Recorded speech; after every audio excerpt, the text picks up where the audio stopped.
اليوم الصبح حبيت أعمل معكم فقرة المشتريات، نشوف الأغراض سوا. يلا. لا، بنختار نحن لكل اسبوع كم طبخه بدنا نعمل. يعني مثلا هذا الاسبوع حنعمل الشيخ المحشي، مقلوبة الزهرة، كله هيك بعمله هيك. هلا بالنايلون، يعني بحط الكبير مع بعض والصغير هيك مع بعض، وكمان بضل اكتر بالبراد. هلا هذا الصغير للكواج. شوفوا لي هالكوسايه هي محلاها ما شاء الله. أنا ما بحب الكباج نتوشة. احنا بنحبه الحمد لله.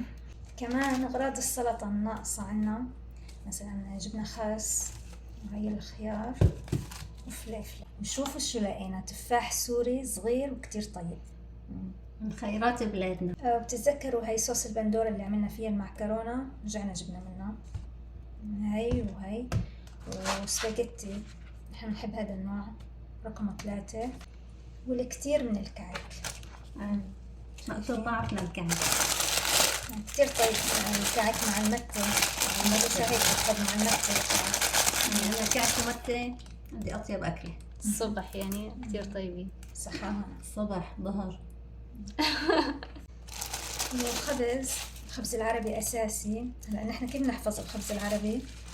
نجيب كذا ربطة مثلا للأسبوع يعني، ونحطهم أول شي في أكياس نظيفة، ننقل الأكياس من وقت كورونا هيك صرنا نحط، ونحطهم بالفريزر، ووقت بدنا بننزلهم وبس، يعني بنحطها بالبراد تحت وخلص.